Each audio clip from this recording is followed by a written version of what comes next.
We're not used to all like sitting together. Yeah, we're not used to having actual budgets, so it's weird.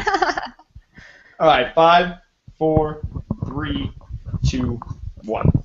Hello and welcome to the Cosplay Nuggets podcast with the Hero Nuggets, the podcast where we talk to your favorite cosplayers, learn tips and tricks, and regale con stories, and then some other stuff that you're just going to have to keep listening to find out. Nuggets, sound off. Hey everyone, this is Val. I'm on day 21 of No Shave November.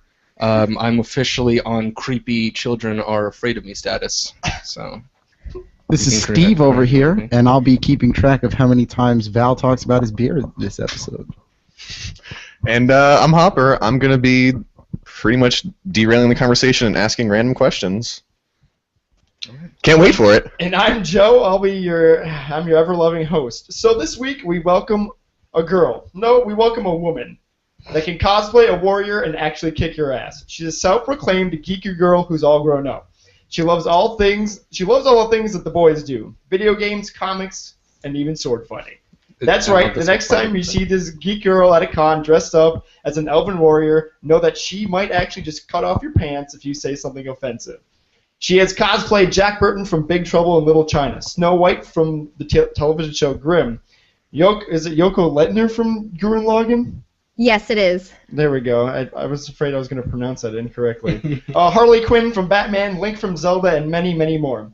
She's also an accomplished actor working on such projects as Warrior Showdown, a web show where they take fantasy battles and then actually choreograph them out in heart-pounding action. She's been on CSI Miami, an epic Dungeons & Dragons-inspired web show called Walking in Circles, and live shows like the Zorro Stunt Show and Grinchmas. In addition to being a big geek and a badass, she is rather eye-catching and kind of looks like a princess. In fact, she was a Disney princess as well, playing Jasmine and Pocahontas at Disney World. Hey, today we are talking to none other than the talented, nerdy, and sexy Jennifer Kairis. Jennifer, say hello. Hi, everyone. Thank you for that amazing introduction. You know me better than I know myself. That was not even scripted. I know it sounded super scripted, like you're reading off a script. Wow, this guy knows a lot about me. Yeah, I like to make our guests feel special when I introduce them. Yeah, so he went off screen because he likes to close his eyes and just kind of read it from his heart. Get in the zone. Yeah. Well, that was great. Thank you so much. You're welcome. I hope you feel flattered. Yes, I do. Good. As you should. We may have done some research. I thought it was also cool that you were in a Smashing Pumpkins video, because I love them. Just wanted to bring that up. Yes, me too. That was the very first thing I've ever booked living in LA.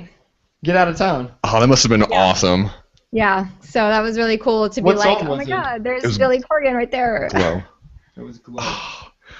You're getting all... I love that. Oh, that's Smashing Pumpkins. Yeah, oh, so gosh. Good. So, Jennifer, let's start at the beginning. Where did your geekdom come from? Did you just come out of the womb geeky, or was there like... Was there a moment, like did your parents get stick? mugged in a dark alleyway and it inspired you to put on costumes and go to conventions? Yeah, I would like to think I was very Batman-esque in my geeky, but I think I was born geeky, and then it came to life as a 9-year-old girl. Santa one year got me a Nintendo, and Santa knows how to do it. Yeah, Santa was like, I'm gonna turn this girl into a geek, and sure enough, he did. And it turns out my dad was Santa, so I would like to credit my dad for turning me into a geek. He is the guy that was like, video games are cool, and Big Trouble in Little China is an awesome movie, and you need to watch this because your life depends on it type of person. So I guess it's inbred that way. I was born kind of geeky thanks to my dad. So. Well, wait, I thought you said it was Santa Claus. I don't understand. Well, Bum. For the young kids, please stop listening at this moment. Cover your ears. But they're, Santa was my parents. Apparently, the real Santa Claus doesn't really love me. So. My dad never showed up. Pretend to be Santa in order to make me geeky. So. Speaking of Santa Claus, since he brought up, do you remember when you stopped believing in Santa? What are you people talking about? Was there a story behind your when you found out that Santa wasn't real? You're getting shit in your stockings this year. I I really wish there was a more exciting story. Honestly, I still believe in Santa because Yeah, girl. I like to think that there is a guy that brings me magical toys that are the bomb. But I think I just kind of grew up, and my parents never said that there was no Santa. They just kind of came to terms that I was old enough to realize that there was no Santa. So there wasn't any like, I caught my parents. There was never I caught my parents. There was nothing like that. It just was not like a neighbor came over dressed up as Santa. It just and you're like, silently. "That's Mark, I recognize Mark's voice." It just silently You know what it died was? one day. I chose a career as an actor, and that ruined everything for me ever. So I just realize- Now figured you're just out- like judging your dad's methods, looking back, you're like, God, he sucked. Didn't even prepare. You know, okay, wait. I was like, Dad, your portrayal of Santa was just terrible. There was no method in it whatsoever. All right, Jennifer, maybe you're not convinced. All right, so Tim Allen, what if What if Michael Fassbender pushes Tim Allen off a roof and he's the new Santa? Would you be a believer then? I don't know. Tim Allen was very convincing. He really so, was. I mean, yes, then I would be a believer again that there was at least a Jesus, probably. So. My mom had to tell me in 9th grade that Santa wasn't real. She was like, "Oh, honey, these kids are making fun of you way too hard. You know Well, he's you know not what it is, real." too? I think my brother, I have a younger brother who's 6 years younger than me, so I don't think my parents could ever really say anything because there was such a kind of a gap between the two of us Yep. that it was like, they gave me that look one year that like, I swear to God, if you tell your brother you're never getting presents again, so. You're never You getting all- a new Yeah. game for that Nintendo again. You all are going to eat your words. That I'm sending each of you a N64 Christmas card with me and Santa together in pictures. So how did we go from Nintendo at Christmas time into the grown-up geeky girl that we know today?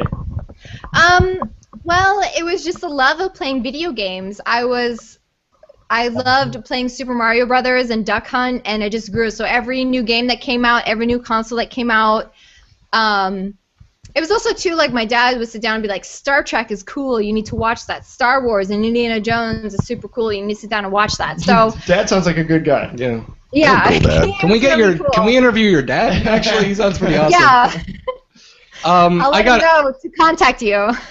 Welcome Thank you. to the we Geek would Dads appreciate that. Hey, podcast. listen. What top 3 video games of all time? For me or ever? Well, for you personally, ever Okay. in existence, but for you. Okay. Well, I would like to think maybe my number 3 top video game is. It's actually called Biohazard, but in America it is Resident called Evil. Resident Evil. Hmm. I spent some time in Japan, so I played it as Biohazard, and that game scared the crap out of me when I was younger. So that was probably top 3 right there. Then it turned into number 2, probably Lara Croft. Any kind of Tomb Raider game for sure. God, number 1. That's a good one because there's so many. Probably the original Link, the original Legend of Zelda in the gold casing. Yeah. That was the hardest game of all time. It's still Hardest game it's because so you couldn't hard. save back then. You cannot save back then, and that's and what. they just wanted you to die. even on Yeah. an emulator, I have a hard time getting through that guy. I remember getting Biohazard 2 as an import, and as someone who can't read Japanese, it was the hardest game ever because I had no Yes. idea what I was doing. Yeah. Speaking of that, were you in Japan as a child? Is that where? Yes, I was in Japan from 1990 until 1998. So I lived there for about 8 years. Wow. What do you miss most about Japan? Probably just it's hard to explain. Like, if you've gone to Japan, everyone there is super nice to you as a foreigner. And just the technology there is amazing. Like, I remember I was there for shooting a music video. This was a couple years back as a dancer, and they gave us our hotel room. And in the bathroom, you took a shower, and you know how the steam goes, but when I got out of the shower, there was a particular, like, area that was, like, not fogged up in the glass because they had purposely put a heated mirror in that section so you could, like, put your makeup on, What? shave.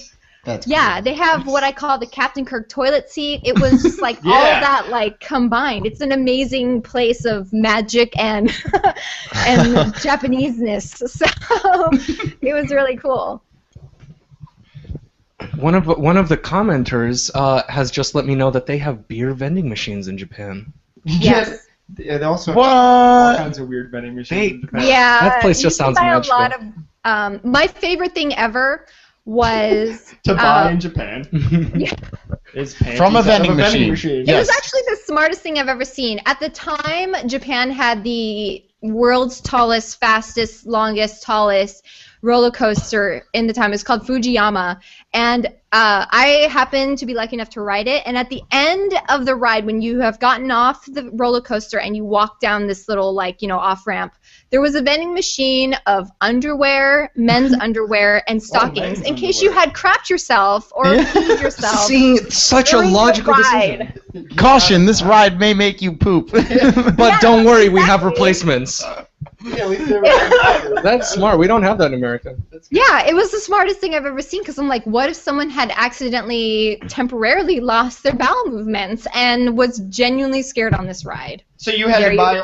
You peed yourself? Is that what you're implying? No, I did not. I am actually a fan. No, her friend did. Not her, but her. Oh, right. It was your friend. It wasn't you. That's how it always goes. Well, moving into, as we get a little older, did you learn the art of sword fighting while you were in Japan? That seems like a very apropos place to learn that skill. Yes, you think it would be because of the katana swords and the history of samurai, but no, I actually did not learn sword fighting until I moved to LA, and they were looking for a female who had good choreography skills and movement who looked like or similar to Catherine Zeta-Jones from the movie Zorro. So I actually got cast in that because I have a dancer background, so I was able to pick up choreography and all that stuff, and I have dark hair and dark features like she did in the movies, so they taught me how to sword fight here in LA because of that show. Is it just katanas, or do you fight with other swords as well? Or what kind of swords? I fight foils and short sword scimitars, that kind of stuff. So I prefer hand-to-hand stuff. Do you know any hand-to-hand combat as well? I do. I actually have a vampire fight that comes out where I fight with a dagger and the girl opposing. It was a vampire versus Lycan fight. So she fights with these gloves that have like extra long claws on it, like metal claws, and I fight with my hands and dagger and of course my teeth. So that is pretty cool. Now, Jennifer, I just started The Walking Dead, and I gotta think that with your sword training and your expertise, that's your weapon of choice in the zombie apocalypse, right? Yes, it probably would be that and the crossbow. I would probably have both a katana and a crossbow because they're both silent, so you wouldn't draw any attention to yourself when you were killing zombies. So that would be the smartest choice. Yeah, and you got your close range and long range. I don't like the katana because it takes too much upkeep. I just like a big broadsword, so then I can just spin around in a circle and just let the weight take me. Just do a helicopter and just cut all those zombies apart. You need big arms for that, though. Well, I can get big arms from all that swinging against zombies. That would depend on the type of zombie, because if you have the slow, rambling zombies, that might work. But if you have like the fast Dawn of the Dead zombies, then you might be screwed. So. Well, yeah, no, my cardio is awful. I'm gonna die right away if they're fast zombies. My plan for fast zombies is blow my brains out because I'm not gonna make it. Cry a lot because it's the worst outcome. Like, are you serious? Out of all the zombie apocalypse situations, we get rabies monsters. Oh, this is you get the rage zombies that like are aware and can run around. Yeah, that would probably the sad thing, they're the most plausible zombies too. Damn it, we're screwed if that ever gets out. You're so upset about that. I'm super upset. I want slow zombies. Anything but Resident Evil zombies that evolve when they die. Fuck that. Speaking of evolving, are you a Pokemon fan? Just side note over here. I'm an old school Pokemon fan, if that makes any sense. So, you mean original 150? Keep it to 150. Anything over that is too ridiculous. The Pikachus and the Bulbasaurs and all that. Like, I honestly cannot keep up with all the newer. Oh God, Pokemon there's so X many. And Y. I know. So who are your starters? Was it Charmander, Bulbasaur, or Squirtle? Who did you go with? Charmander. Char. That's right. That's what I'm talking about. Fire team. Good choice. You gotta be fire. I'm partial to like fire and Squirt. dragon. So, Yeah. Are you a fire sign? Bow, bow. Astrologically. I don't think so. I think I'm Gemini. So what is that? Earth or air? Gemini is an air sign. Yeah, air sign. So Well, you fan the fire, so I mean, it's close yeah, enough, and I mean, really. You Fire- feed the flames. yes, and it happens in the air. So Right. There you go. See? Feeding flames. Getting that. back to sword fighting, what originally got you interested in it?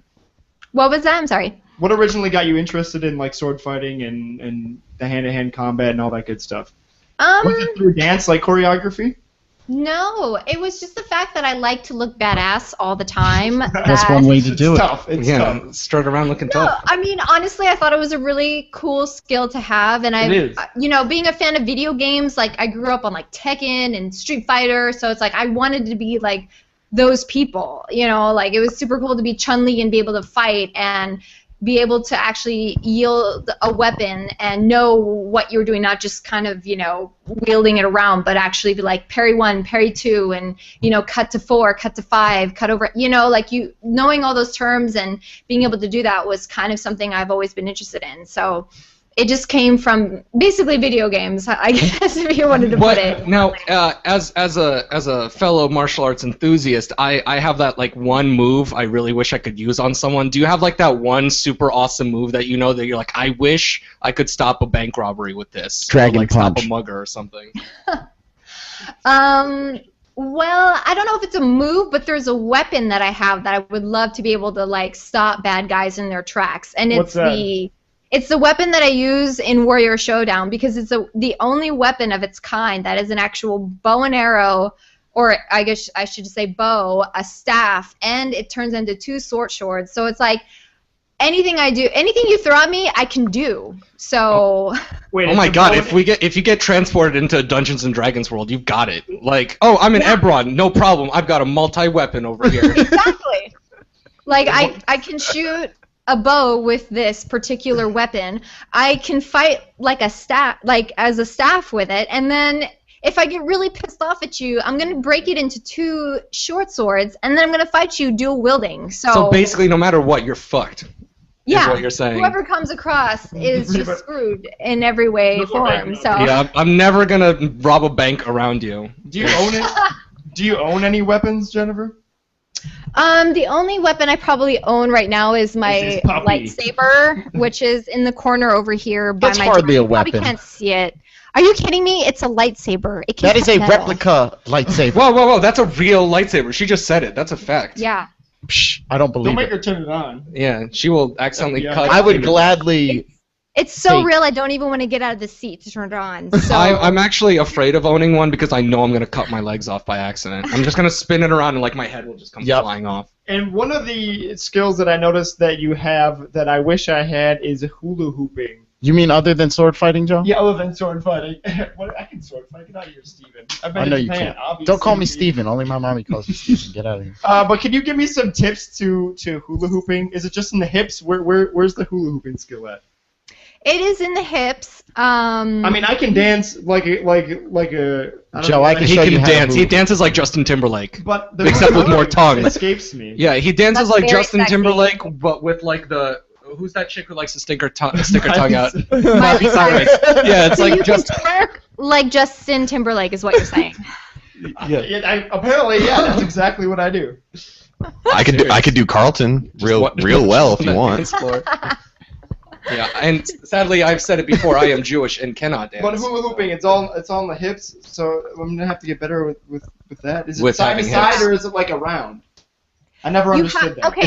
It's A lot of people have to know that it's a good hula hoop. Like, you have to have some weight behind it. Like, if it's those cheap ones you buy at Target or ain't gonna wherever, work. It's not enough it's weight. not really going to work. Like, at the dollar store, it's not going to work. You need one that's, like, good and heavy and has, like, some weight into it. And that way, when you sling it around, you've got your hips to, like, use that weight to move it. So that's what a lot of people don't realize. Because if you get those cheap ones, they're light. Even I can't use those. But if you get a good professional one, then that's easier to move your hips, move your neck, you know how people do it with their feet, hands. Like, that is the key, is to get a really good, heavy Hula hoop to so I That can fling it with my hips. Strangely makes me want to hula hoop. I've always tried. I don't know. I've always tried with the cheap Target brand, so maybe that's why. We got to up our class. Yeah, we have better hula hooping. It's like pogo sticks. You gotta go to those really badass ones that let you like jump. Oh, I hate 7 pogo feet in the air. sticks. Steve, what don't Come on, you can jump over a fence with a pogo stick. They make me feel so uncomfortable. Imagine putting pogo sticks on your feet and then just hopping on them. My feet are pogo great. sticks. Jennifer, when did you start cosplaying? Let's get back to cosplay. So we went into the fighting, and now when did you turn into a cosplayer? What originally prompted that? I was cosplaying when I lived in Japan, but I learned how to do it there. And then I moved back to the States, and it really wasn't something that was, at the time, I guess, I feel like cosplay is becoming more mainstream, and at the time I came back to the States, it wasn't quite as mainstream. It was still kind of like, why do you dress up to go to these Comic-Cons, or why do you dress up when it's not Halloween?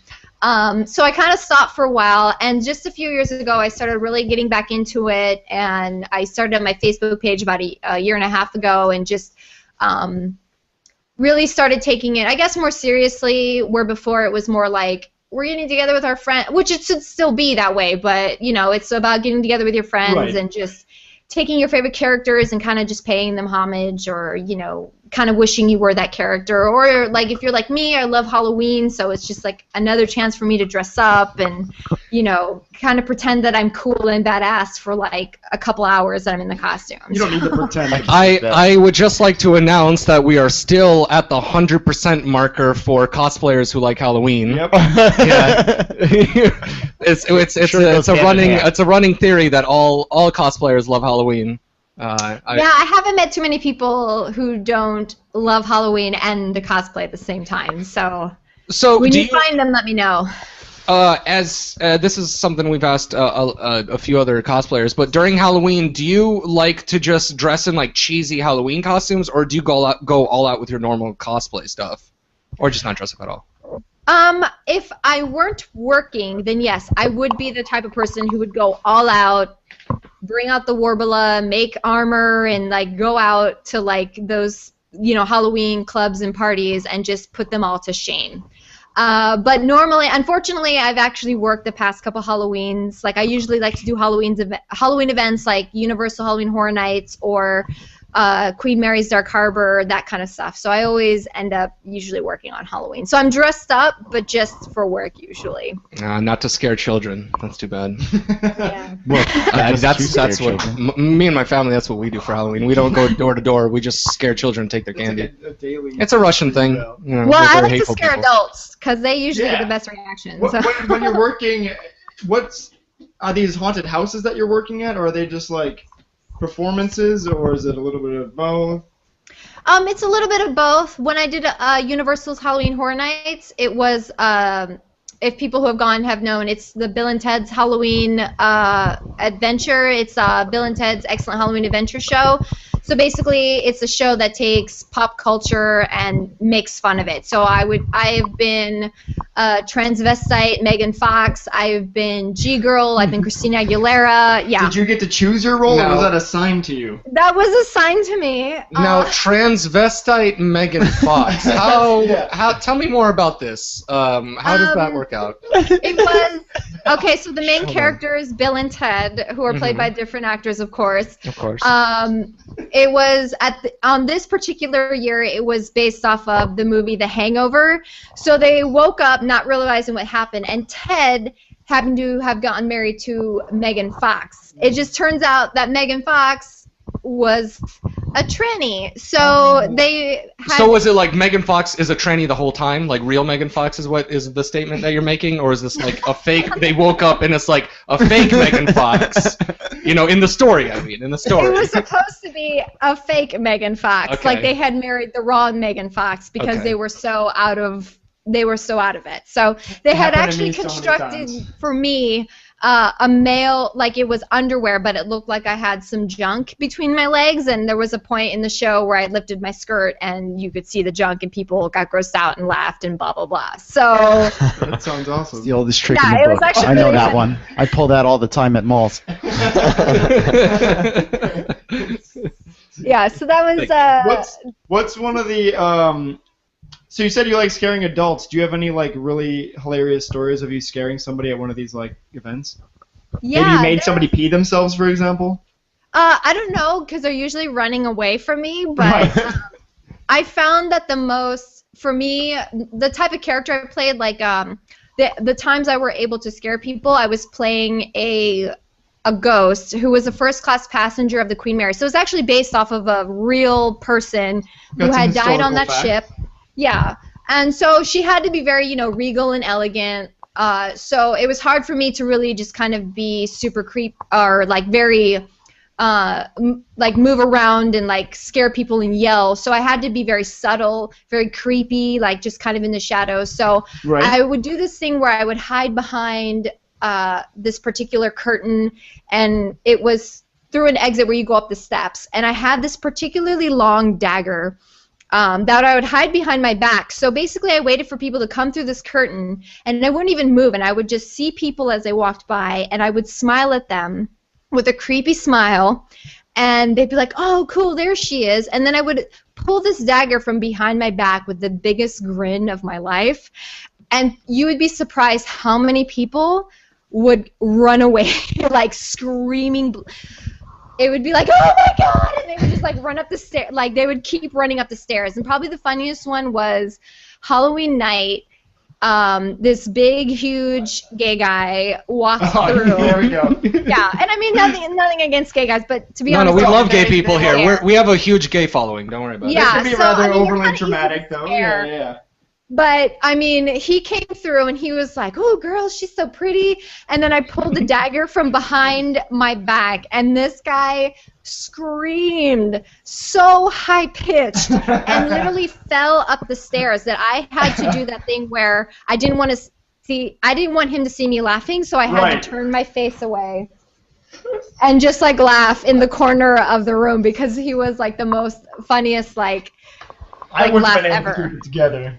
So I'm surprised you didn't just burst out laughing. Yeah, at that point I'd be like, well, I'm fired because I'm just gonna laugh at this dude. Can't and the handle funniest it. too is, I hate to say it, but black women, you can get them every time. I'm sorry. I'm not trying to be racist, but it's funny. No, yeah. It's not racist. Yeah. Black women are funny when they're scared, and black men like magic tricks. It's fine. No, but I mean, like every time I knew that they were always like, if I wanted to be very still and kind of like run at them, easiest target. I would just run straight towards them, and they would fall down on their butts. It's Now, I want to move away from this for just 1 second, and I want to ask you a really important question. You see, Joseph and I were at the gym getting pumped up earlier, and a special song came on, and it was Rob Zombie, and I remembered that you actually were in an episode of, what was it, CSI Miami, directed by Rob Zombie, and this is kind of a two-part question. A, would you say he was more human than a human? And B, what was that like? Just the whole experience. Well, when I shot that originally, it was not publicly known that it was Rob Zombie as the director. It was one of those things that you get your call sheet and it was, it had the talent name on there, and normally it would have like director, producer, sunrise, sunset, blah, blah, blah. But at the time, those were unavailable. So you just didn't know. Honestly, when I got to set, I almost fainted from excitement that I found out that it was Rob Zombie. Does he direct all the episodes, or was it just... I think it was just like a special episode, right? Yeah, it was just a one-time deal. And, of course, his very beautiful, sexy, hot wife was in this episode, of course. But she wasn't there at the scene that I was at.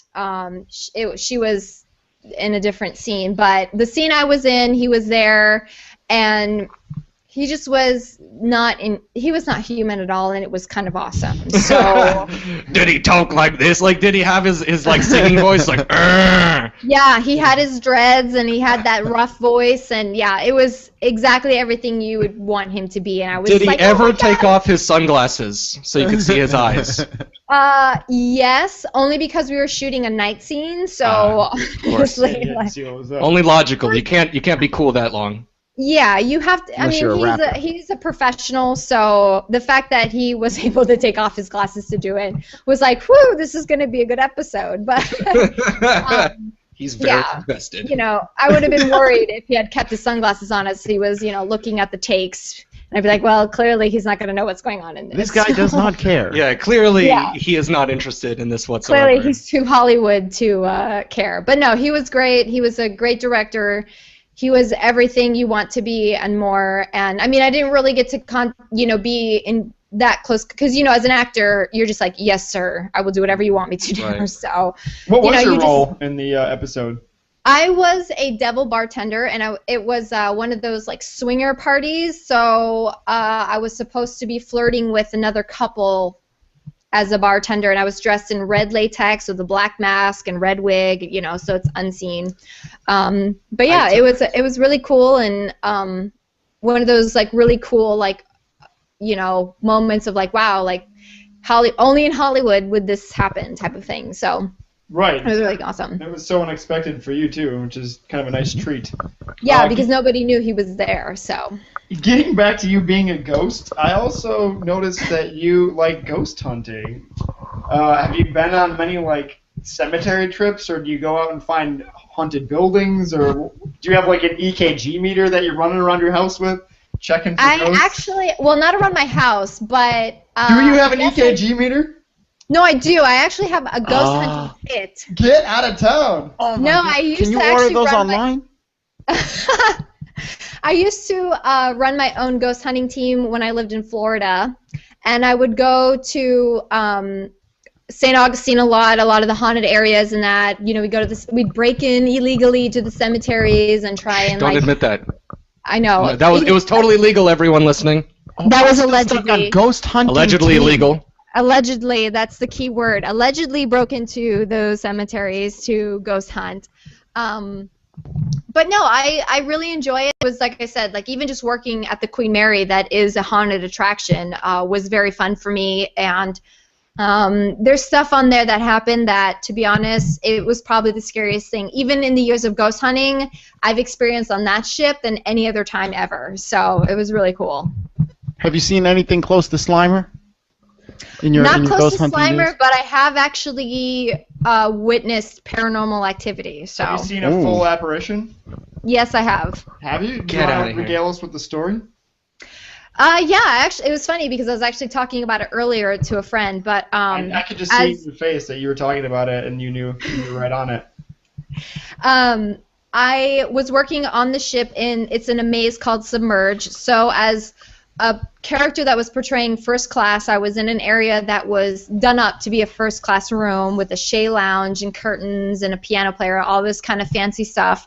But of course, I found the darkest, creepiest area to scare people in. And naturally. Yeah, naturally. Like, I'm supposed to be scaring people. I'm not supposed to be some pretty princess sitting on a chair. So what happened was the only light that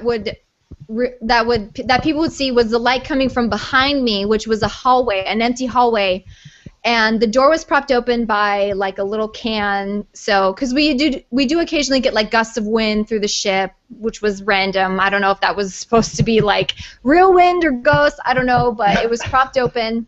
And this particular night, I did that thing. It's weird to explain. Like, being on that ship, you get used to the feeling that someone's always watching you. So you always do that thing of like, okay, there's nobody there.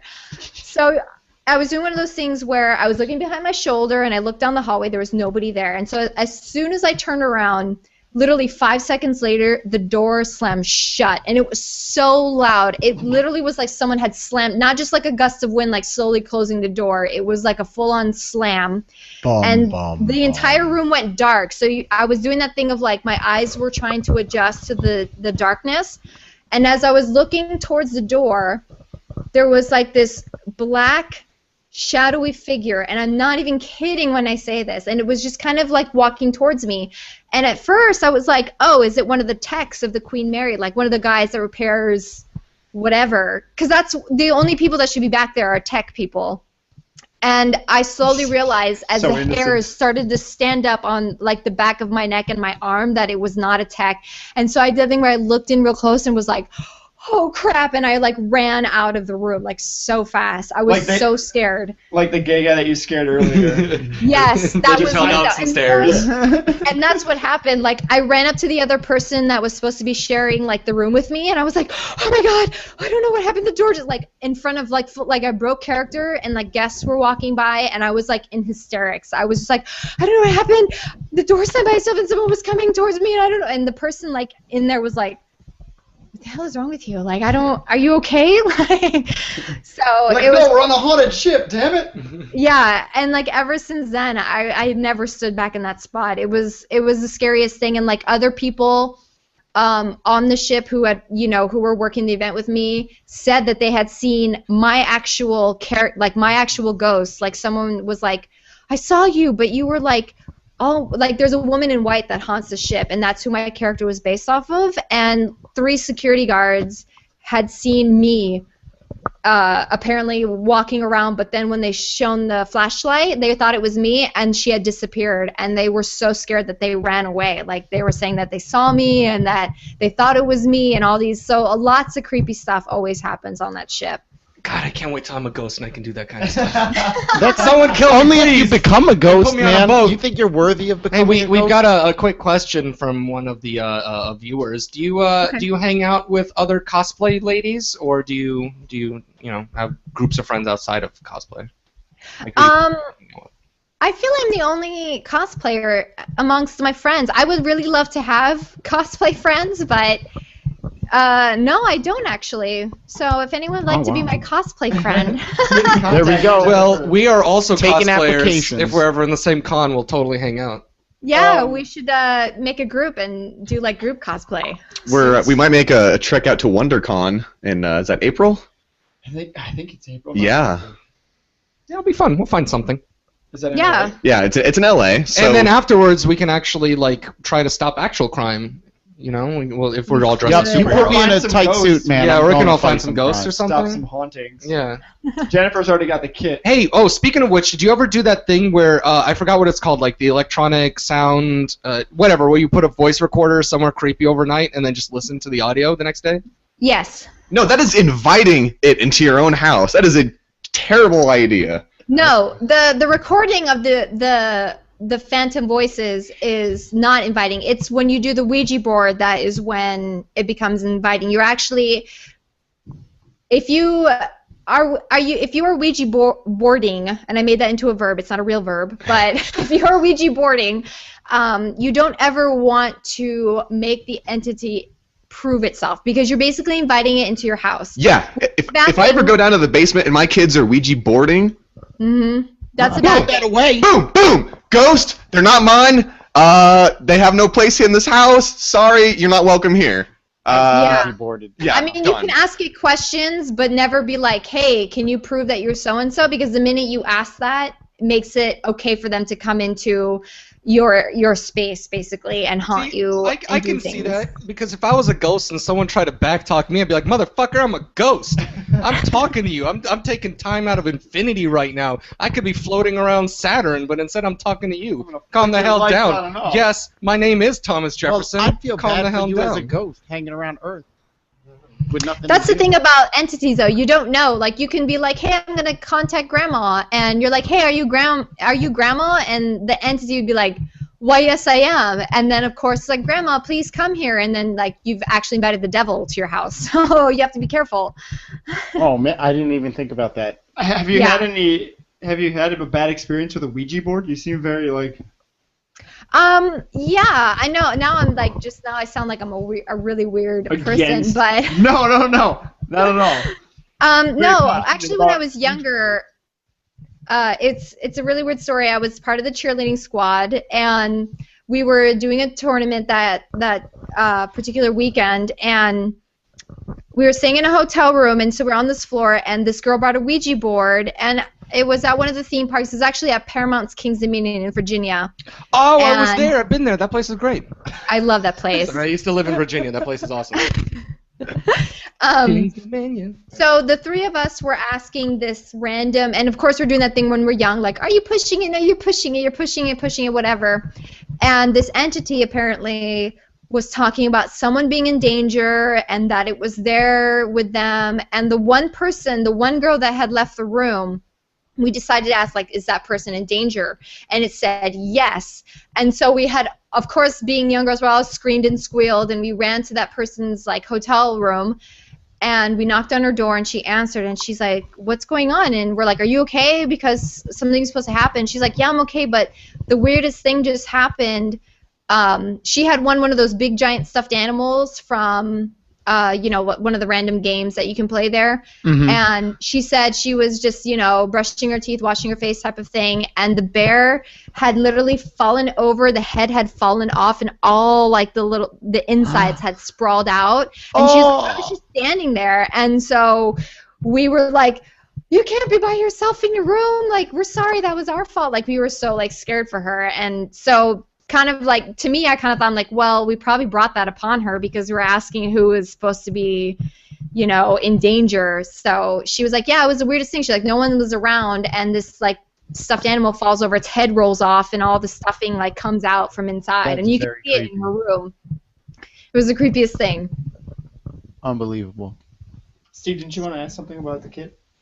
Yes, actually, where might I find one of those ghost hunting kits? Going back to that. I actually collected mine. I bought myself a really cool shiny briefcase because I thought it was cool.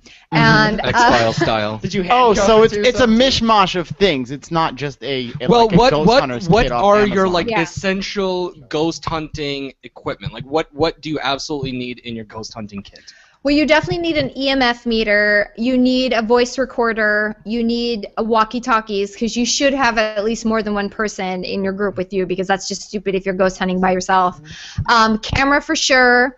I personally like to I would always research the area I'm doing to make sure that the so-called ghost lore is true because a lot of times you go on ghost tours and to sell ghost tours they make up ghost stories. Right. So you actually have to research to make sure that someone had actually died and, all that, all the history of the area. So I like to bring books with me in mine. Batteries, always have spare batteries for your meters and whatnot. So those would probably be the most essential things. And yes, I do have a Ouija board in my kit, but use it Is any Ouija board okay? Can you just like go to Toys R Us and get a Ouija board, or do you have to like have a special, like a special Ouija board made in a specific way?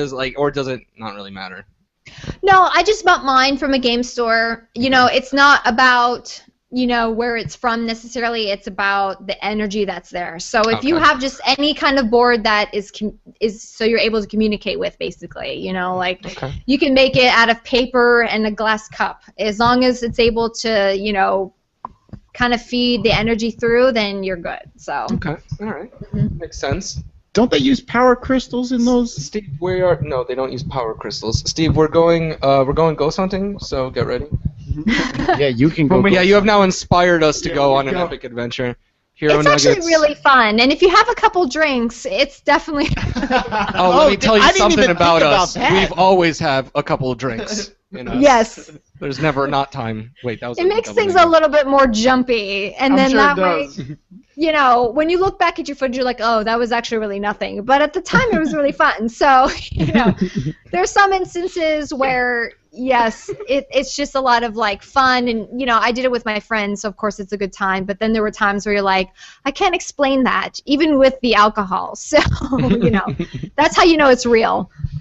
So get really drunk, and if it still feels real, then that's when it's real. Then you know. Moving away from all of the side activities and getting back to cosplay, when you're picking a costume, do you focus more on making it accurate, making it sexy? Do you pick costume to do both? What's kind of your philosophy when it comes to costume creation? Probably making it as accurate as possible, which is why it probably takes me so long to actually make my cosplays. I will literally look at hundreds of photos of the actual character, and then I will actually look at hundreds of photos of other girls who have cosplayed it, because of this. Obviously, especially with like video game characters and anime, they're not real people, so it's really hard to kind of judge what you're looking at, basically, like how to make that particular costume. So I also take note of maybe other people who have done that cosplay to see what they did, to see what corners they cut, what corners they did not cut. So I do try to make it as accurate as possible within my own means. So that's probably my most thing. It's not necessarily about being sexy. Like if I wanted to do a sexy character, I would pick a sexy character to cosplay. If I'm making a character that, like for instance, my Link, it was just supposed to be a cross-gender Link. So it wasn't showing any skin. It was just, it needed to be a green tunic, green hat, white tights, sword in hand, that type of thing. Like I didn't want it to be sexy, or I would have gave Link a midriff with tights type of thing. So it just depends on the cosplay that I decide to do at the time. So speaking of accuracy, now some cosplayers like to be in character when they're cosplaying. As an actress and a cosplayer, is that something you like to do, or do you just kind of go as yourself and just kind of enjoy the experience of just being a geek in costume? Yeah, I tend to when I go to cons, I do tend to just be myself and really enjoy everything about it. Because when you go there, I don't think unless you're doing a contest, I don't think there's really any need to be in character. Because everyone else is there to enjoy it as well as people who are fans of people who make costumes. They're just there to kind of like view and take pictures and talk to you about how you made the costume. So for me, I never really found the need to be in character when I'm at cons. I just feel like it's more important to be in character when you're doing any kind of like photo shoot, really, because that's when you really embody the character. And when you present the photo shoot, that's when people are going to be like, whoa, she really looks like Link, or she really looks like a vampire, because that's when your acting, I think, more becomes involved in it. Got to show that attitude. Exactly. Attitude. How long does it generally take you to make one of your costumes, Jennifer? Well, the shortest amount of time, probably a month from original concept and like actually deciding on a character to finished product, and it also depends too on like timelines. So probably the shortest amount of time was a month, and then the longest amount of time is probably like 3 months. When you say concept it out, do you draw it out, or draw it, like make pattern drafting for sewing or any of that? Yeah, basically, like when I decide to do something, like that's why it's kind of taken me such a long time to decide on a League of Legends character, is because, I'm really trying to find a character that would fit me really well, something I'm physically capable of doing as well. Like there are certain limitations. Like I'm not, for instance, experienced in making armor. So if a character has a lot of armor, I'm like, well, I'm not really experienced in that quite yet. So it's something I achieve to do but can't do yet. So I tend to skip those for now.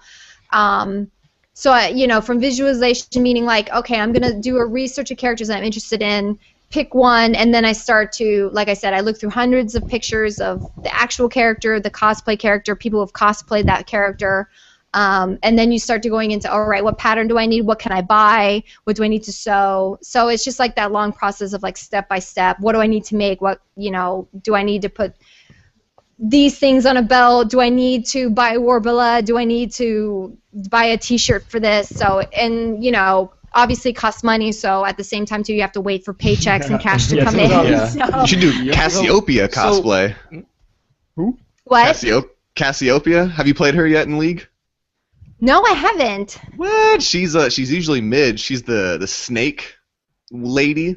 She's sisters with I forget who she's sisters with. I think I know who you're talking about though. And she spits out like the pink or the purple poison. She turns everyone to stone like Purple a Gorgon. poison. Yes, I remember that too because one of my League of Legends colleagues doesn't like it when people turn into spiders or snakes. So, and I remember was like, no, it's not cool that people turn into spiders and snakes, blah blah blah. So, yeah, I only think it's so cool, and I love when people can do like the random League of Legends. Like I love the Christmas characters. Like what's that one character that like sprouts up Christmas trees around you and presents, and then you're like trapped? Yeah, Maokai. The big I'm tree. not even upset that I'm dying because I'm like, oh my god, there's like Christmas trees dancing around me. It's so cool. Did you Killing me with gifts. As someone who was raised Jewish, that sounds like my kind of hell. If I had to die around a bunch of Christmas trees, I'd be like, I know, I've always wanted this.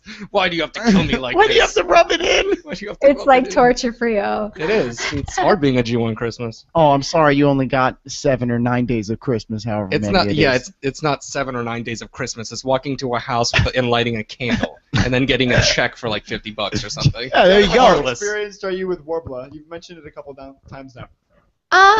I'm in definitely the beginning stages of Warbler. Like I love when people are able to do full-on armor, Right. head-to-toe cosplays with it, and it's always something that's inspired me. So I'm definitely at the very beginning stages of building any kind of armor, to be honest. So I mean, I really love to do a Wonder Woman cosplay, which is simple enough as it sounds, but for me, I would want to do, she has that breastplate in the front. It's very small, but it's that gold shield of a bird on her corset. So, I would want to do something like that in Warbler to make it look real and authentic, like stuff like that. Like her cuffs would be made out of Warbler.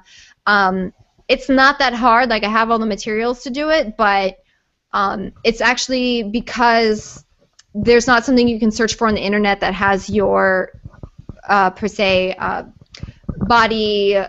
Like there's no patterns for my type of body. Oh yeah, you need to custom make all your patterns. I'm gonna do you a favor right now because Kamui just did a Wonder Woman cosplay that would probably fit what you're trying to do really well. Look her up sometime. She just did a Wonder Woman suit that would out of Warbler, right? Out of Warbler. It's like super armored. Yeah, but she did like the super armor Wonder Woman where she had like the shoulder piece and the arms. Oh yeah, she went crazy with it. Yeah, she went nuts. Yeah. Or were you thinking more like you keep it to the body but not put like on all the extra like huge armor shoulder pad stuff? Just the traditional Wonder Woman with the she's got the gold bracers and she's got it's mainly the gold part on the top that's shaped like it's like at the head of the bird with the gold, and then the red and the blue and white panties, all that stuff. So I was thinking about just doing the traditional Wonder Woman. So. Oh yeah, there's not a lot of that stuff out there. All of it is like cloth and like stuff people get at like Toys R Us and they're like, I'm sexy. Here's my Wonder Woman. Yeah, that's why I don't have those stuff yet, because it's like I really want to be true to it. So I take my time with those things, which is why I only get cosplays out a couple a year. But I'm proud of them and I'm happy with what I've produced, even if it is just a few of them. Quality over quantity. Yeah, definitely. Yeah. The accuracy. What is your favorite part of the creation process? Like when you get to this stage, you're like, yes, finally. Probably when everything comes together. Like I just made a skirt out of Star Wars material, and I was so happy when it came together. I was like, oh my god, this is happening! Like I'm gonna be able to wear this in public. Like this is awesome. So, it's the actual like. Once I finished stitching something, and it's kind of like, it's not just in its first stages, it's kind of like at its last few stages, like, oh, I just have to hem this and do that, like little things, it's like, oh my god, this is so cool. I feel like I call them alchemists because like you've made something from nothing. Like I literally had this bunch of material and now I've made a skirt that I could wear for an interview. Yes, I would wear a Star Wars skirt to an interview. Everyone should wear Star Wars clothes for every occasion. Wait, when you say Star Wars skirt, does that mean it's made out of droid parts? Or is it a skirt that has Star Wars on it? It's a skirt that has it's a Star Wars pattern that I found at Joann's, which was super cool, and of course I had to buy like 2 yards of it. So, yeah. Yeah, I'd like to have a Star Wars themed wedding, except everyone would be bounty hunters, and afterwards we would go out and just try to hunt down anyone who looked even closely, like even remotely like Han Solo. That would be the honeymoon. Like, honey, we've got to find Han Solo, and then I'd go to Hollywood and I'd find what's his name? I don't know. This is the worst wedding ever, man. And I'd find him flying his stupid helicopter around town, and I would hunt him down. Jennifer, I just did a Thor Warbler of my own design. There's nothing. I did, yes, ma'am, and there was nothing online for reference except because I did.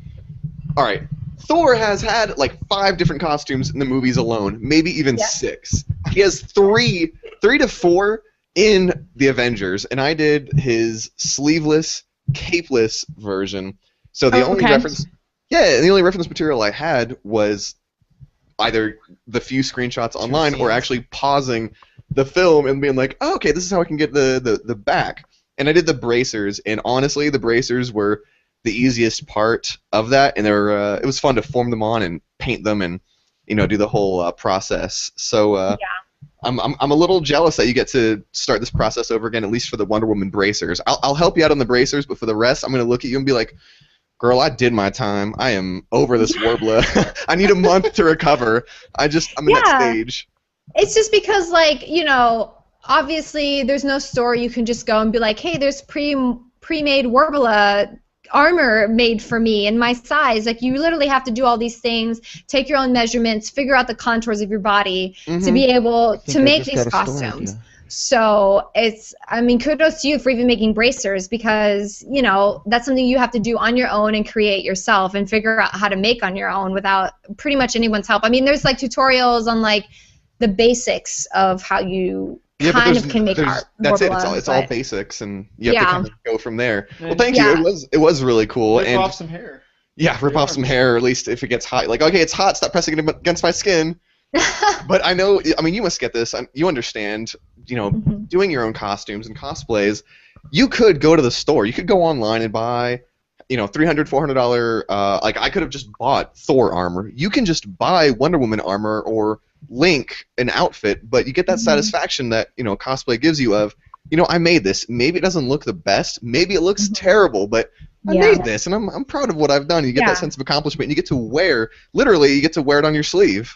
Yeah, or maybe it is the best. Like, you know, like, I mean, look at someone like Yaya Han, who she is by no means, you know, she makes better costumes than people or stuff that you can buy at a, you know, costume shop. So, absolutely. You know, I mean, sometimes the real, like, making it yourself is actually better than the costumes that you can just buy online. I mean, I know there are people who make, you know, who do commissions. So, I mean, that is their job as a costume maker, to be like, if you want to cut corners, and trust me, I have no problems with that. If you're just like, I really want to cosplay so-and-so and this person can make it for me, and you got the money, then do it. But, you know, or if you want to make it yourself, then, you know, kudos to you. But yeah, there is that satisfaction of, you know, being like, I need this.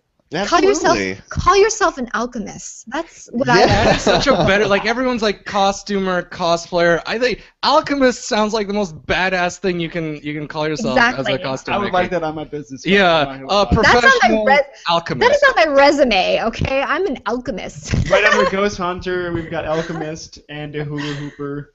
Sword fighter. You know, on your resume, you also have swimmer. Did you do swimming in school? I actually didn't swim that much in school. I was a mermaid for SeaWorld for about... What? SeaWorld mermaid? Did you get to swim with the fishies, actually? Did you get to hang out with some whales, like killer whales? Did they let you in that same pool?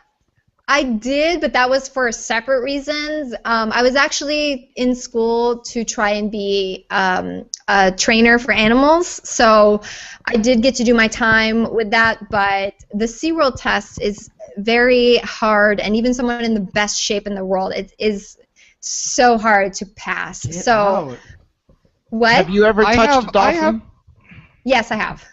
I have a question about dolphins and whales. Which one's the biggest dickhead? Like, which one is like, God, these animals are such jerks? Because I heard dolphins can be some serious jerks. Yeah, I was going to say probably dolphins, because you know why? They're smart.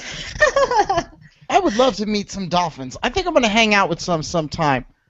No, dolphins are scumbags. All right, Jennifer, you familiar? Dolphins, you know, they look, so to speak, with sonar. You know, click, click, click. Oh, there's a cave up ahead. Everyone, let's go left. Yeah. Did you also know, and I don't know how we figured this out, but scientists have found that they can also project what they saw back to you. So you can be like, what'd you see? And I can be like, click, click, click. And you can be like, oh, that's a serious cave. So shared vision? Scumbag dolphin. Hey, Jennifer, what's up?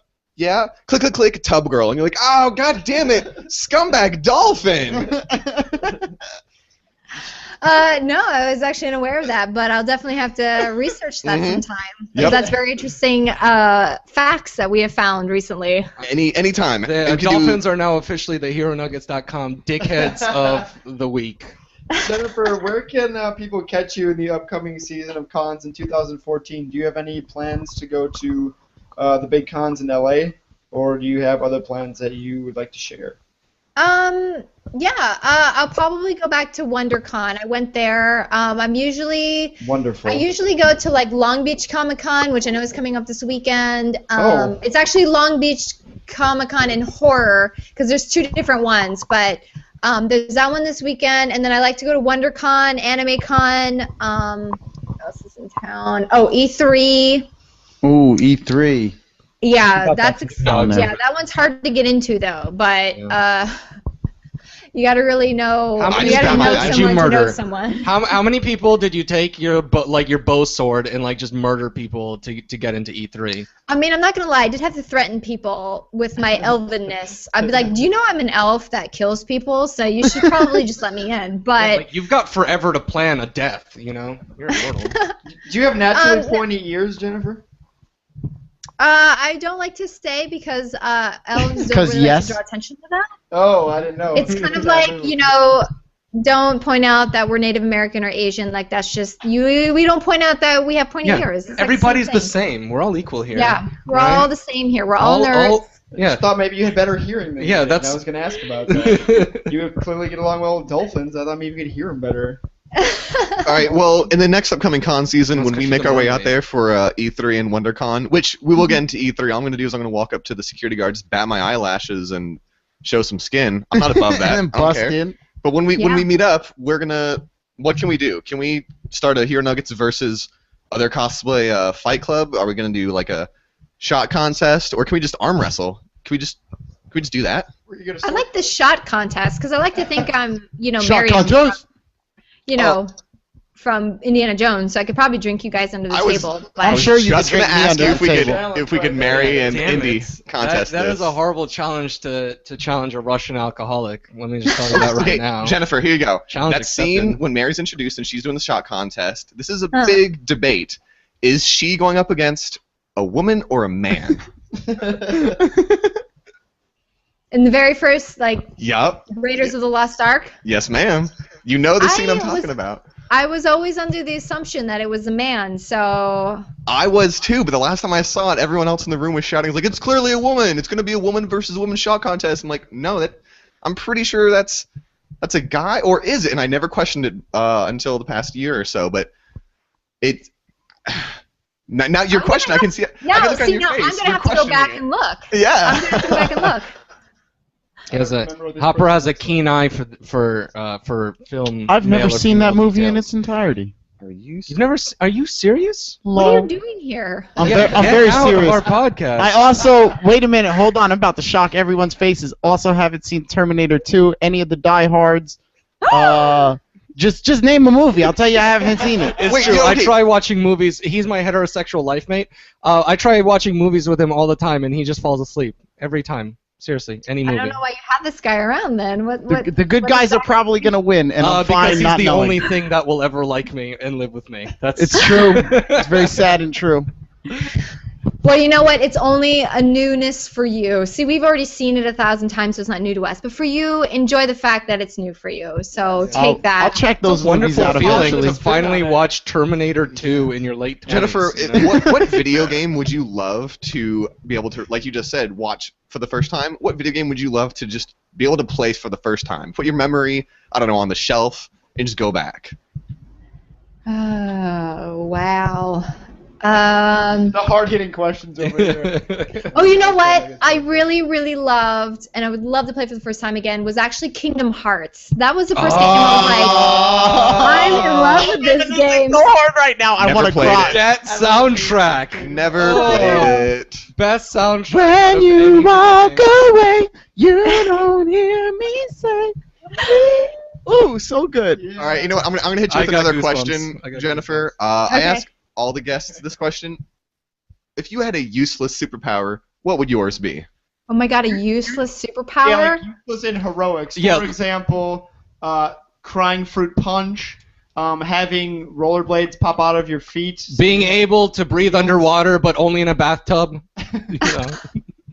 I would be. Let me see. Would controlling squirrels be a useless superpower? No. That is Squirrel a super. That Squirrel Girl. The range hermit. Yeah. That's 5 mana. 3/3 comes into play with 3 squirrels. That's a magic reference. In my honest opinion, Squirrel Girl, character from Marvel, is the best superhero in existence. With her, right? Yeah, she has the power to control squirrels, and she has defeated Doctor Doom. Yes. Thanos.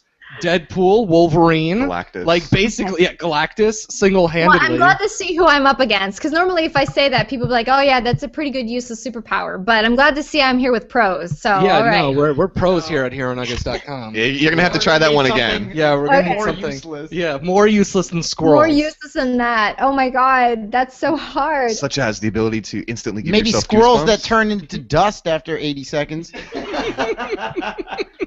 That would be fun. Like you could tell a squirrel what to do, but then it would die after 80 I seconds. would like to maybe have the superpower of understanding babies between the ages of 6 months and 2 years old. That's a Heroics, crazy. that's pretty useless. Yeah, that is Because I pretty feel like useless. that's But you. useless, and it would be hilarious at the same time. But what if the babies were like the baby genius babies? You know, from that old I movie. feel like Wait, you're aren't all gonna get a babies lot of baby poop in geniuses? diapers. Yeah, I think that's a pretty okay use of superpower because if you're on the front lines, Captain America's like, Wolverine, go over there. Deadpool, go over there. Jennifer, what are you gonna do for me? And you're gonna be like, those babies are hungry, Captain. No, obviously she's gonna be holding Luke Cage's baby. Yeah, but you know what? If a baby at any point had been around a villainous, arch nemesis and had heard plans, maybe I'd be able to read Yeah. that or understand that baby Yeah. and be like, Hmm. hey, superhero, I was told that so and so is going to be doing this at midnight, and then I would be the hero because I yes, understood hold them. on. That the useless problem with then. that story is that baby You're like would have to have Falcon. some really, really bad parents. Either that or like like the baby just happened to be there, but the baby's like, yeah, there was some lady. I was just thinking about milk the whole time, though. I'm pretty sure she went left, but I don't know what direction that is. Well, it could Hey, be. It could be. You the said guy's useless nephew. superpower. No, so that's a great really useless superpower useless. because I believe that talking to babies would be the most awesome thing you could do in a non-heroic way. Like I'm just talking to babies. I hate babies, so just being able to communicate with them would be great. What up, baby? I fucking hate you. Since we have asked the useless superpower question, it is time, sadly, to round out the podcast and say our Boo. Okay. goodbyes. So before we say goodbye, Jennifer, do you have anything to plug? Well, vote for me in round 2 of Warrior Are you- Showdown. Oh, I thought you were running for president. Yes, and that too. I am trying to be the hero, actually, of Warrior Showdown. So I feel that it's a girl's turn to win this time. yeah. Yeah, and because I have the nerd community behind me of being an elf, 2 a female gamer, and just a nerd all around and a badass, that I think a girl should win this the entire thing. So I'm only at round 2. I've won the first round by popular vote. So I really, really would love to try and get all the way through this.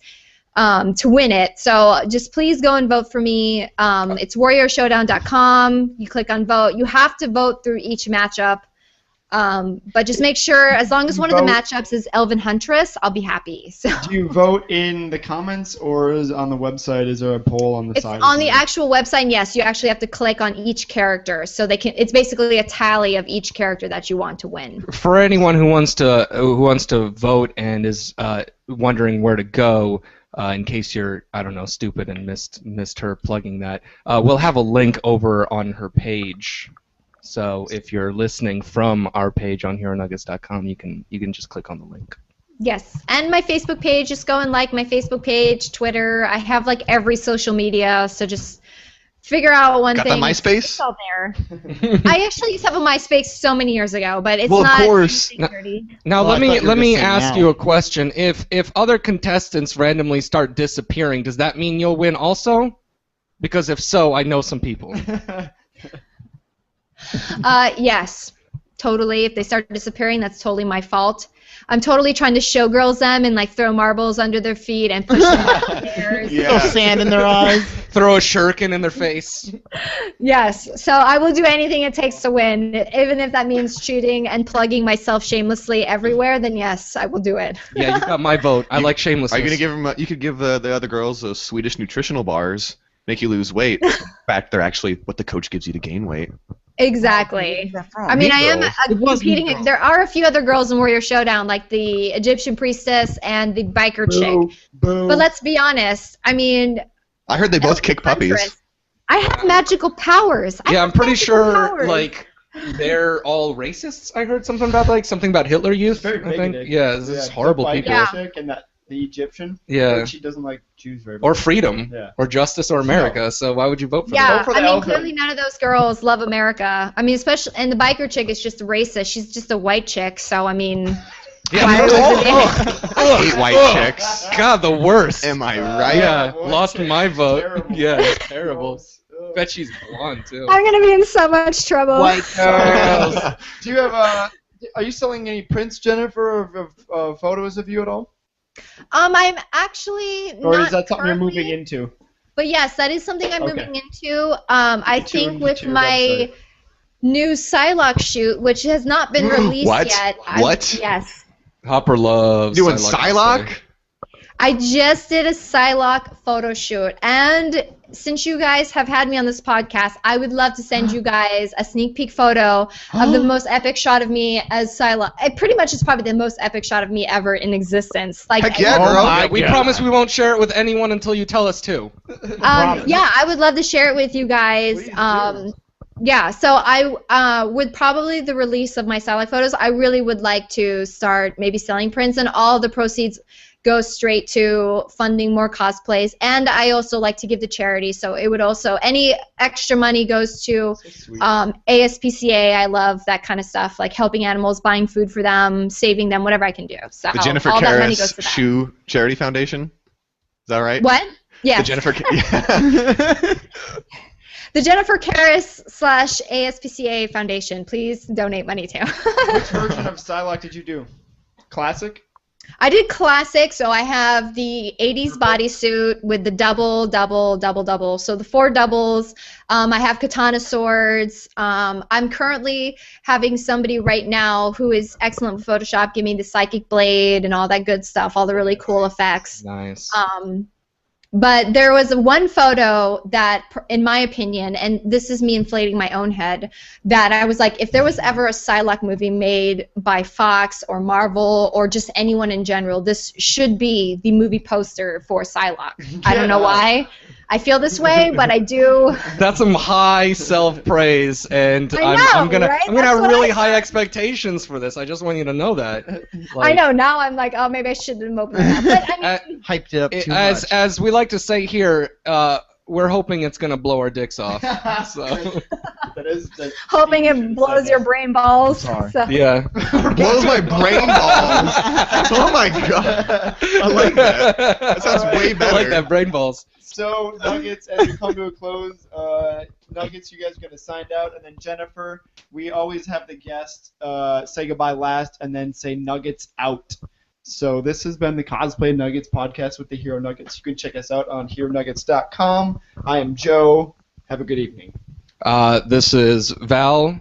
You guys have a good night, and thanks for listening. This is your favorite Egyptian queen, Steve, saying goodbye.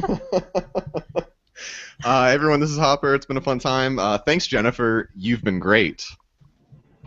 Thank you guys so much for having me. I've had a really awesome time on this. And this is Jennifer Kairis, so Nugget out. Boom. That was awesome. That was awesome. All right, so now we'll just stop recording. If you want to just press stop on your Audacity thing. That was awesome, by the way. Okay. That was a good issue. Yeah, that was a really good. That was a good. Or was at least a Jesus, probably. So. My mom had to tell me in 9th grade that Santa wasn't real. She was like, "Oh, honey, these kids are making fun of you way too hard. You know Well, he's you know not what it is, real." too? I think my brother, I have a younger brother who's 6 years younger than me, so I don't think my parents could ever really say anything because there was such a kind of a gap between the two of us Yep. that it was like, they gave me that look one year that like, I swear to God, if you tell your brother you're never getting presents again, so. You're never You getting all- a new Yeah. game for that Nintendo again. You all are going to eat your words. That I'm sending each of you a N64 Christmas combo. card with me and Santa together in pictures. So how did we go from Nintendo at Christmas time into the grown-up geeky girl that we know today? Well, it was just a love of playing video games. I loved playing Super Mario Brothers and Duck Hunt, and it just grew. So every new game that came out, every new console that came out, it was also too like my dad would sit down and be like, Star Trek is cool, you need to watch that. Star Wars and Indiana Jones is super cool, you need to sit down and watch that. So Dad sounds like a good guy. Yeah. yeah, Cool, Dad. it Can we was get really your? cool. Can we interview your dad? Actually, he sounds pretty awesome. Yeah. I'll I let got. him know to contact you. Welcome Thank to you. the Geek we would Dads appreciate podcast. that. Hey, listen. What top 3 video games of all time? For me or ever? Well, for you personally, ever Okay. in existence, but for you. Okay. Well, I would like to think maybe my number 3 top video game it's actually called Biohazard, but in America it is Resident called Evil. Resident Evil. Hmm. I spent some time in Japan, so I played it as Biohazard, and that game scared the crap out of me when I was younger, so that was probably top 3 right there. Then it turned into number 2, probably Lara Croft. Any kind of Tomb Raider game. I guess it's inbred that way. I was born kind of geeky thanks to my dad. So. Well, wait. I thought you said it was Santa Claus. I don't understand. Well, Bum bum bum. For the young kids, please stop listening at this moment. Cover your ears. But they're, Santa was my parents. Apparently, the real Santa Claus doesn't really love me. So. My he dad never showed had to up. pretend to be Santa in order to make me geeky. So. Speaking of Santa Claus, since he brought up, do you remember when you stopped believing in Santa? What are you people talking about? Was there a story behind your when you found out that Santa wasn't real? You're getting shit in no, your stockings this year. I really wish there was a more exciting story. Honestly, I still believe in Santa because Yeah, girl. I like to think that there is a guy that brings me magical toys that are the bomb. But I think I just kind of grew up, and my parents never said that there was no Santa. They just kind of came to terms that I was old enough to realize that there was no Santa. So there wasn't any I caught my parents. There was never I caught my parents. There was nothing like that. It just was not like a neighbor came over dressed up as Santa. It just You're like, silently- "That's Mark. I recognize Mark's voice." It just silently You know what it died was? one day. I chose a career as an actor, and that ruined everything for me ever. So I just realize- Now figured you're out- just judging your dad's methods, looking back, you're like, God, he sucked. Didn't even prepare. Okay, wait. I was like, Dad, your portrayal of Santa was just terrible. There was no method in it whatsoever. All right, Jennifer, maybe you're not convinced. All right, so Tim Allen, what if Michael Fassbender pushes Tim Allen off a roof and he's the new Santa? Would you be a believer then? I don't know. Tim Allen was very convincing. He really so, was. I mean, yes, then I would be a believer again that there. We're not used to all sitting together. Yeah, we're not used to having actual budgets, so it's weird. All right, 5, 4, 3, 2, 1. Hello and welcome to the Cosplay Nuggets podcast with the Hero Nuggets, the podcast where we talk to your favorite cosplayers, learn tips and tricks, and regale COD stories, and then some other stuff that you're just going to have to keep listening to find out. Nuggets, sound off. Hey everyone, this is Val. I'm on day 21 of No Shave November. I'm officially on creepy children are afraid of me status. So. This is You can Steve correct over me. here, and I'll be keeping track of how many times Val talks about his beard this episode. And I'm Hopper. I'm going to be pretty much derailing the conversation and asking random questions. Can't wait for it. And I'm Joe. I'm your ever-loving host. So this week we welcome a girl. No, we welcome a woman that can cosplay a warrior and actually kick your ass. She's a self-proclaimed geeky girl who's all grown up. She loves all the things that the boys do: video games, comics, and even sword fighting. That's right. The next time you see this geek girl at a con dressed up as an elven warrior, know that she might actually just cut off your pants if you say something offensive. She has cosplayed Jack Burton from Big Trouble in Little China, Snow White from the television show Grimm. Is it Yoko Lettner from Gurren Lagann? Yes, it is. There we go. I was afraid I was going to pronounce that incorrectly. Harley Quinn from Batman, Link from Zelda, and many, many more. She's also an accomplished actor working on such projects as Warrior Showdown, a web show where they take fantasy battles and then actually choreograph them out in heart-pounding action. She's been on CSI Miami, an epic Dungeons & Dragons-inspired web show called Walking in Circles, and live shows like the Zorro Stunt Show and Grinchmas. In addition to being a big geek and a badass, she is rather eye-catching and kind of looks like a princess. In fact, she was a Disney princess as well, playing Jasmine and Pocahontas at Disney World. Hey, Today we are talking to none other than the talented, nerdy, and sexy Jennifer Kairis. Jennifer, say hello. Hi, everyone. Thank you for that amazing introduction. You know me better than I know myself. That was not even scripted. I know it sounded super scripted, like you were reading off a script. Wow, this guy knows a lot about me. Yeah, I like to make our guests feel special when I introduce them. Yeah, so he went off screen because he likes to close his eyes and just kind of read it from his heart. Get the zone. Yeah. Well, that was great. Thank you so much. No, you're welcome. I amazing. hope you feel flattered. Yes, I do.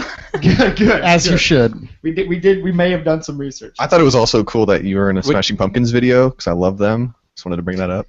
Yes, me too. That was the very first thing I've ever booked living in LA. Get out of town. Oh, that must have been awesome. Yeah, so that was really cool to be What like, song oh was my it? God, there's was- Billy Corgan right there. Glow.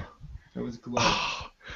You're getting all. I love that. Oh, that's Smashing Pumpkins. Yeah, Oh so good. gosh. So Jennifer, let's start at the beginning. Where did your geekdom come from? Did you just come out of the womb geeky, or was there Was there a moment, like, did your get hit with your a geek parents stick? get mugged in a dark alleyway and it inspired you to put on costumes and go to conventions? I would tell us like about to think Little I was very Batman-esque in my geeky, but I think I was born geeky, and then it came to life as a 9-year-old girl. Santa one year got me a Nintendo, and Santa knows how to do it. yeah, Santa was like, I'm going to turn this girl into a geek, and sure enough, he did. And it turns out my dad was Santa, so I would like to credit my dad for turning me into a geek. He is the guy that was like, video games are cool, and Big Trouble in Little China is an awesome movie, and you need to watch this because your life depends on it type of person. So, for sure. God, number one. That's a good one because there's so many. Probably the original Link, the original Legend of Zelda in the gold casing. Yeah. That was the hardest game of all time. It's still Hardest game It's because so you couldn't hard. save back then. You cannot save back then, and that's and what. they just want you to die. even on Yeah. an emulator, I have a hard time getting through that guy. I remember getting Biohazard 2 as an import, and as someone who can't read Japanese, it was the hardest game ever because I had no Yes. idea what I was doing. Yeah. Speaking of that, were you in Japan as a child? Is that where? Yes, I was in Japan from 1990 until 1998. So I lived there for about 8 years. Wow. Is that what do you miss most about Japan? Probably just the. It's hard to explain. Like, if you've gone to Japan, everyone there is super nice It's to true. you as a foreigner, and the technology there is amazing. Like, I remember I was there for shooting a music video. This was a couple years back as a dancer, and they gave us our hotel room, and in the bathroom. You took a shower and you know how the steam goes, but when I got out of the shower, there was a particular like area that was like not fogged up in the glass because they had purposely put a heated mirror in that section so you could like put your makeup on, What? shave. That's Yeah, they have what I call the Captain Kirk toilet seat. It was just like all Yeah. of that like combined. It's an amazing place of magic and and Japaneseness. So it was really cool. One of the commenters has just let me know that they have beer vending machines in Japan. Yes. Yeah, they also have all What? kinds of weird vending machines in Japan. Yeah. That place just you can sounds buy a magical. lot of